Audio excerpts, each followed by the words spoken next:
2002 now, things is rolling for you. Columbia Right. Records, you made a move at Columbia, and they signed the Sucker Free, your Sucker Free for distribution deal. Correct. Was there a bidding war? What made you go with Columbia? 22 million. Yeah. I mean, it's a no-brainer, but it was a bidding war. And like Def Jam, Jive, it was different labels that wanted to make offers, but the offer Def Jam was making was like $250,000 or something like that for the first album. And the numbers were just way too low.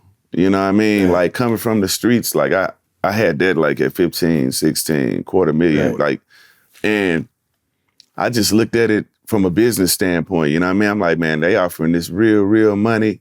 See, I had a label deal and a deal as an artist. You know what I mean? So it was two Right. separate deals. So I just had to go with the bigger money and the bigger, opportunity, man. Get that money. Also be label mates with Beyonce, Nas, Wu-Tang. There's a lot of people allowed, you know what I'm saying? Exhibit, Terror Squad was over there, Mobb Deep, you know what I'm saying? Colombia, K-Slay was over there. So I just went with the bread, man, because I did a whole bunch of work and it was time to cash out at that point. The album was certified platinum in December. What was that feeling like though, right after it? Now you platinum status, that was the Undaground Legend, right? That was Correct. The album? That was the first album I did, with them. Mm-hmm. Certified platinum, how was that feeling? It was great. I did a record with my homie C-No called Diamonds in Your Face, and when he gave me the wax, I spray painted it, right? I spray painted it gold, and I put it on my wall in my grandma, in my house, like my room at my grandma's house. And I'm like, I'm gonna give me a real plaque. Like that was my motivation, right? So when I finally did get a plaque, I gave my first plaque to 97.9 The Box, which is my home radio station that showed me love from day one. So I gave them my first plaque at the car show. We had a car show and I gave it to them.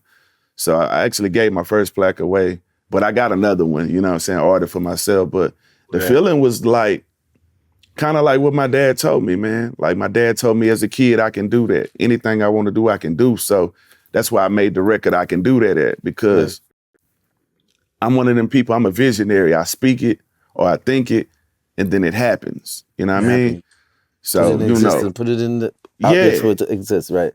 And that's why I make sure I thank God in my concerts and in my music a lot, because if it wasn't for him, I wouldn't be where I'm at. You know what I mean? Everything I say I wanted and I wanted to do, it happened for me. So I put it up and I got the real one and I was just like, yeah, now I want to sell 10 million. Now I want more. You know what I mean? Right. And you had the single, The Way We Ball on there, right? That was The Way Correct. We Ball on that single. 2003, Lil Flip is on fire. I think this was when we ran into you guys, I was rolling with G-Unit and Houston and you on fire. You got Like a Pimp, you got a song with 3-6 Mafia, Riding Spinners, and then you got the Ludacris song, Screwed Up. That was a crazy year for you. Yeah, definitely. That was probably your craziest year, your best year, was it? Depending on whose opinion it is. But if you want to say on a mainstream level, that was one of my craziest years. Yeah. And I enjoyed it, man. I always prided myself on being the one to show the rest of the world that H-Town has lyricists, right? Like, because down south, we get the flack for, they don't have bars, or they only rap about candy paint and popping trunks and stuff like that. So I pride myself on being a real hip hop, head. Like on my chest, it says I am hip hop on my chest.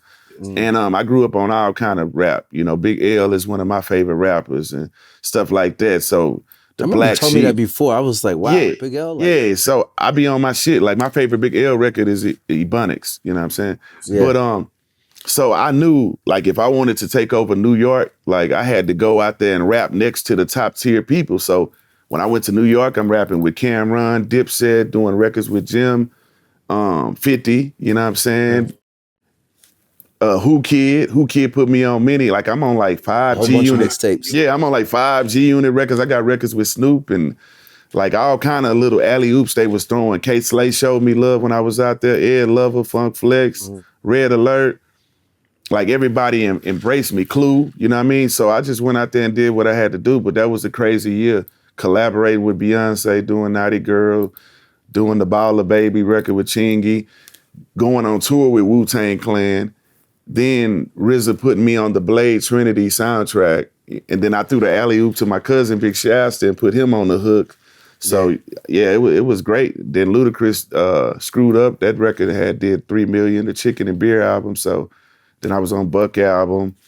I Yeah, was everywhere, man. David Banner's single Like that a was Pimp, crazy. yeah. Like when I was looking, I was like, damn, 2003, he was on fire. Then we did Tear It Up. Rest in peace to the dog, DMX. Yeah, We did DX, Tear It yeah, Up with DMX and Young One. So, and Rock and Roll with Family and Pharrell and Khalees, you know, man. Certified Gangsters with Jim Jones. You know, we can go on and on.